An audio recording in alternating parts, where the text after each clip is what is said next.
by day. That's not the song I went with. I went with this song. It's The Most Humble Show. Day by Day is a book by A.W. Tozer. Renewed Day by Day. Day by Day is like the subtitle. Renewed is the main title. Day by day. It's me, and It is your boy BMac. and I'm TrillHumble. I didn't introduce myself. But you guys already knew, all thousands of you, although we get like 2% of that, and like 50 people listen. And I love each and every one of you. Today, it's been a while since we did this. Remember when we used to do this, Brian? I do remember. It has been a while. Just We sort of substitute with I don't want to say substitute, but we started the How Much Do You Know About the Bible series. That was great. How much about the Bible was great. Sparked a lot of conversation about Jesus. In our own personal lives, Brian and I picked up praying together on Thursdays for a while there, so that was good. Maybe you should pick a day. Pick a day to make a prayer. Pick a day to pray with somebody. This book is like devotions, which I'm not normally a fan of because I think sometimes people go to devotions like concentrated orange juice, and they're not getting the real thing. And they're like, oh, I go to someone else's version of. But this was so on point and reminded me of when we used to read devotions, and I appreciate Brian and his time here, and I think that this reading is going to really bless you. So I hope that you guys enjoy this and enjoy a reading of Renewed, Day by Day, Tozer.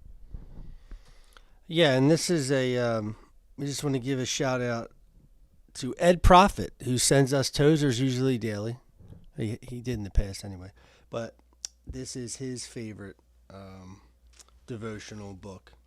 So this one's for you, Ed. So this one's for you, Ed. Exactly. That's what I was getting at. All right, so today's devotional is called Teach the Bible with High Moral Obligation.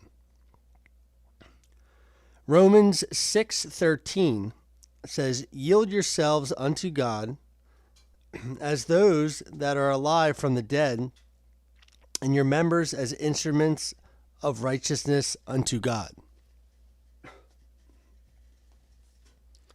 Much that passes for the New Testament Christianity is little more than objective truth, sweetened with song and made palatable by religious entertainment. I take the risk of being misunderstood when I say that probably no other portion of the Scriptures can compare with the Pauline epistles when it comes to making artificial saints. Peter warned that the unlearned and unstable would wrest Paul's writings to their own destruction, and we have only to visit the average Bible conference and listen to a few lectures to know what he meant. The ominous thing is that the Pauline doctrines may be taught with complete faithfulness to the letter of the text without making the hearers one whit better. The teacher may, and often does so, teach the truth as to leave the hearers without a sense of moral obligation. One reason for the divorce between truth and life may be lack of the Spirit's illumination. Another, surely, is the teacher's unwillingness to get himself into trouble. Any man with fair pulpit gifts can get on with the average congregation if he just feeds them and lets them alone. Give them plenty of objective truth and never hint that they are wrong and should be set right, and they will be content. But the man who preaches truth and applies it to the lives of his hearers will feel the nails and the thorns. He will lead a hard life, but a glorious one. And that is the reading for today.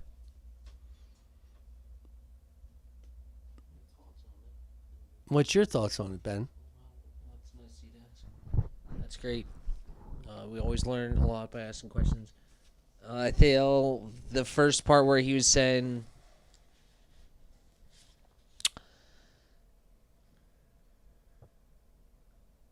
I take the risk of being misunderstood when I say probably no part of the scriptures can compare with the Pauline epistles when it comes to making artificial saints. I think this is talking about, like, people abusing the Bible and grace and not works. Because, like, it's not that it's not works. It's just that not works, it saves us. It's that God saved us. 2 good works. But there's a lot of great words in here, and it was really compact. So yeah, I hope that it blessed someone.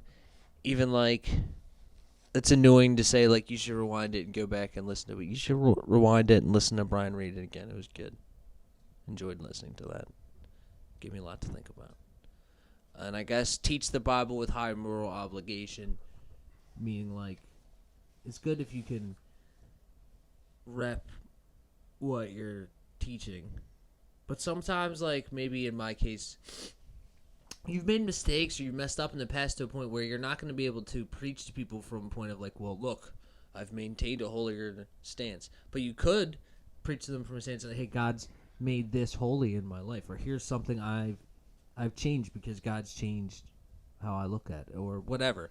So pointing to holiness is always good, as opposed to pointing away from holiness towards security, which I think is what people do with the Pauline epistles.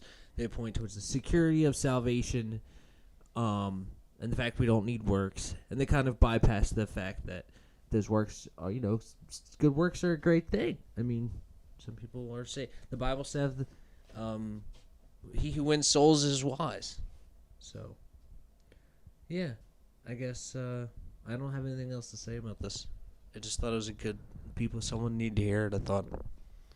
Yeah, I mean, I to sum it up, I mean, I think it's basically also talking about, because the second half of it sort of talks to this point, but it's telling the reader, well, it's actually talking about the preacher too, but we have a lot of people out there are hearers of the word and not doers. And it talks about the application to your life here. You can't just hear a bunch of information saying there's plenty of objective truth preached, but never hint that they're wrong and should be set right, they will be content. So it says, but a man who preaches the truth and applies it to the lives of his hearers will feel the nails and the thorns. We have a lot of this gummy bear type preaching where they're just reading information, but there's no accountability in the church and the church discipline. There's like imaginary enemies made. Yeah, they make imaginary like moral enemies where they're like, well, these people do this and these people do that and we don't do that and we don't do this, which is not to say this or that is wrong, because there's plenty of really wrong things happen in the world, but just that they create like an imaginary enemy. Like we agree that gay marriage is wrong does not secure our own salvation. It doesn't secure, so our own need for holiness has to be there. I mean, yeah, we should agree that, but yeah. Yeah. Also, I think in today's church, actually, Knobs, shout out to Knobs. We talked about this in our discipleship this morning. A lot of the churches are doing this because it's all about numbers, and if they're going to tell the actual truth and hold you to it, that you're going to lose a lot of the congregation, because people don't want to hear that stuff. They don't want to hear their sin called out. They don't want to have to take any action against it. They just wanted it to be all sunshine and rainbows, and be like, yeah, I'm following Jesus, I believe in Jesus, but are you? Because your actions in your life are going to show you if you really are. And even so, say your actions show that you're a sinner or whatever. It could cause regret or remorse in your life, and that's a sign. I would still say that person's saved, because they're conviction. But not just conviction because like they feel bad. That's different. Like, oh, if you caught an STD from cheating and you're like, oh, I wish I didn't do that. That's not conviction and remorse. That's you feel sorry for yourself, remorse. But conviction, remorse is like, okay, I see the error of my sin and I wish I didn't do it. That's just an extreme example, but like whatever. There's less extreme examples you could think of. You can think of those. Thanks for listening to us, guys. I hope that this has been a blessing to you. Peace. Hello, and thanks for tuning in to the Most Humble Show. This is Steve Furman with Allied Mortgage Group. I'm a senior loan officer, and I've been with Allied Mortgage for over 18 years. If you're looking for a lender with low closing costs, low interest rates, and exceptional service, look no further. 856-371-9336. Again, 856-371-9336. Just ask for Steve, and we will go above and beyond helping you get approved to purchase your new home. NMLS number 199530. Again, just ask for Steve. We're always here to help and looking forward to speaking to you soon.